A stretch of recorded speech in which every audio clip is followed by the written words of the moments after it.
So over the Christmas break, I took some time to think about how I wanted my studio to be in the next year. I was thinking about how it feels to be in the space, how it sounds in terms of its performance, ergonomics, usability, those kinds of things.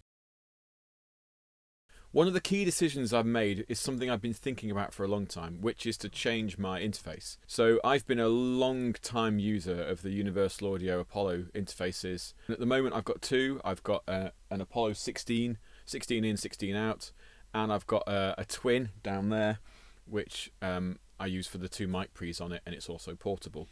And across those there's 8 cores of processing, which I do use a fair bit of. One of the things I've been keen to do is to use SonarWorks in my space. So this is a well-treated room. It performs pretty well acoustically, but I've been interested to see what something like SonarWorks could do to just take it that last 10%. On the more modern Apollo interfaces, you can host SonarWorks on it itself, which means you haven't got to have it running on the computer, and that really appealed to me. So my first thought was to upgrade, but the cost was a lot. So I looked around, and there are a range of other interfaces that you can host SonarWorks on, and the one that appealed to me the most was actually RME. I've been thinking about RME interfaces for some time. They're always reviewed very, very well. People talk very positively about the conversion, and the drivers particularly, and I've also had some issues myself with my Apollos where they just disconnect at times. And so I thought, well, maybe it's time to jump ship, go to RME, and then I can host the SonarWorks on it, and I can also hopefully have more stable performance. So I've gone ahead and bought this. This is the Fireface 802 FS Anniversary Edition, which means it's black, which I prefer. And it's pretty straightforward. You've got 4 mic ins on the front, 2 headphones out. You've got 8 analog ins, 8 analog outs. You've got an AES EBU in and out for digital. And then you've got 2 sets of ADAT in out too.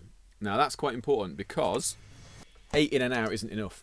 And the reason for that is because I use some hardware in my studio. I also use 2 send return loops that go into Logic, and one goes to drum bus basically, which is a Heritage Audio successor compressor, and the other one goes to my mix bus, which is an SSL the Bus Plus and Elysia X Filter EQ. And so I need to be able to have 2 ins, 2 outs for the successor, a further 2 ins, 2 outs for the mix bus, so that's 4 in, 4 out, and then I need another 2 out to go to my main monitors. I actually have 2 returns out of Logic that go to my little control room switcher volume control here, the Heritage Audio Baby RAM. And the reason for that is that I have, on one of the outputs, I have the artist mix, or references, and on the other output I have my mix. And then I've just got a little switch on my monitor controller so I can flip very quickly between artist mix or reference and my mix. And I find that so helpful. I've got so used to this workflow that just means I need 2 outputs. So I had to buy something else. Bought this. So with one of the pairs of the ADAT in out on the RME, you can connect this, which gives you a further 8 analog in and 8 analog out. And this will sit next to my tape machine and mean I can route to the tape machine and or anything else that I might want to choose. So I'm probably just going to use 4 ins and 4 outs to tape machine. It's very rare that I print more than 2 stereo things or 4 mono things at a time to tape, which leaves me another 4 that I can, I don't know, I could get like a nice reverb pedal, delay pedal, or I've even got an old 4-track, anything like that.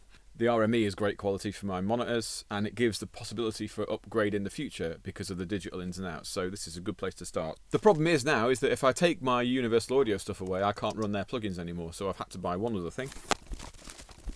An octo-core Universal Audio Satellite, which basically just runs the plugins.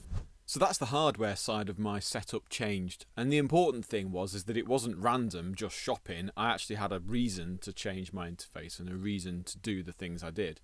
And of course now I'm in a position where on my RME interface I can run SonarWorks or even the built-in EQ correction that the RME can host. Which means I'm ready for the next phase, which is considering how the room sounds, actually measure the room, see how well it's performing, and make considered changes to improve the acoustics. And that's when things get interesting.